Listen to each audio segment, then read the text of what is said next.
Okay, I'm getting ready to expand Betzville finally into the east section of the layout. Obviously, like I said, until I elevate Serenity up, I can't put my rail yard in here. So I don't need to worry about this section right now. What I'm going to do is I'm just going to kind of get it at least coming around into looping into this portion of the layout. So first thing I got to do is I got to get these to connect, and there's a lot of different levels and different angles and things here that I guess I was originally going to have two different layouts here. This was going to be one, and this was going to be one, and then I was going to have kind of that one all blended in. But then I decided just to make the whole thing one continuous layout. So now I'm stuck trying to accommodate this area here,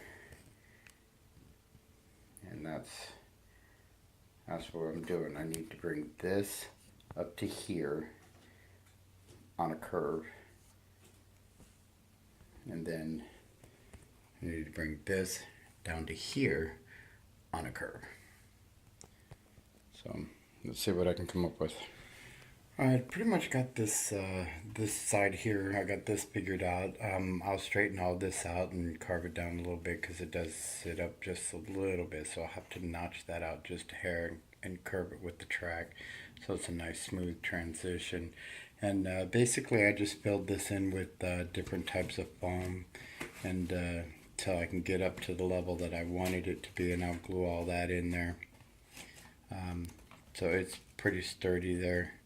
And then on this side, I'm just going to put this little block of, this is actually backing for like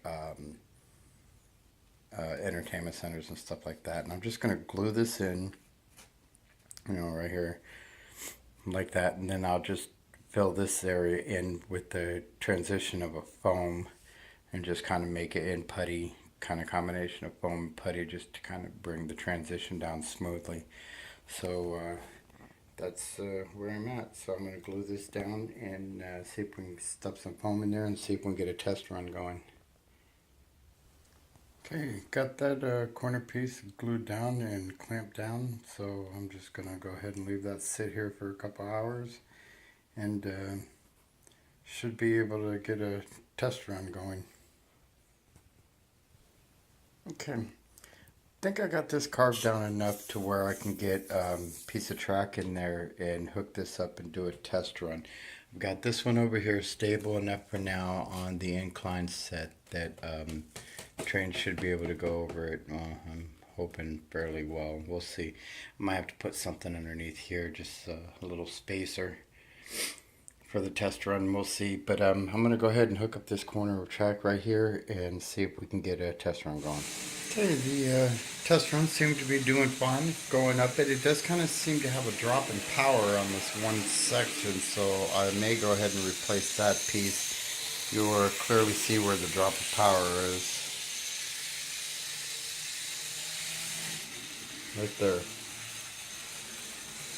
And it's somewhere in this piece right here, and I'm not sure why. The rail connectors are fine. I'm not sure, it's just kind of losing power there for some reason. But it's doing good. So I'm finally, after about 6 months, finally onto the east side of the layout.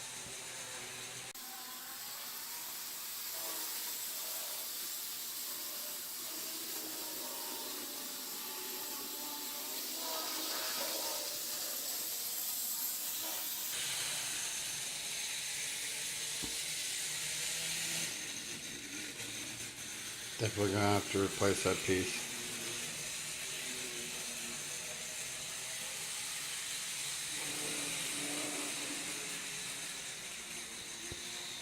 I'll try that now. Okay, I replaced that piece of track, this one here. It was this one, and I replaced it with a brand new piece.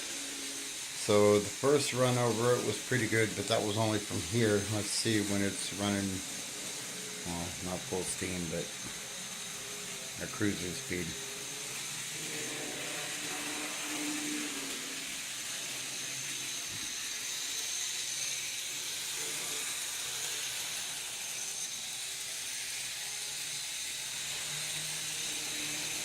And that must have been it. No dropping power anymore. Now I gotta get this area cleaned up.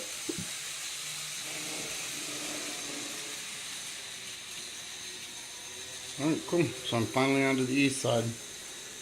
And eventually what I'll do is I'll have it coming up this side where the tracks already are, and then the rail yard would be on here. But like I said before, this has got to get elevated up, but I got some work to do on the back before I can elevate it up. I can't reach it, but at least I'm finally onto the east section. Okay, now I'm going to try one of my most problematic trains. It's a single drive locomotive, single drive wheel locomotive with long passenger cars.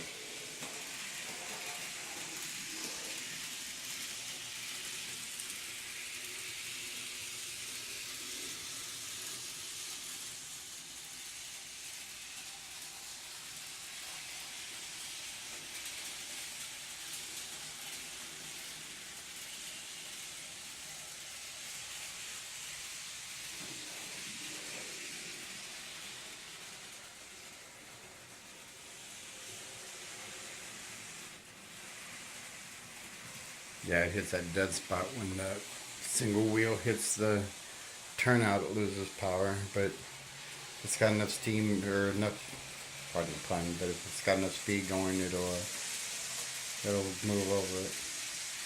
Backing into it, and on the other hand, those super long passenger cars don't back over those turnouts too well. And backing up the locomotive loses power on the turnout.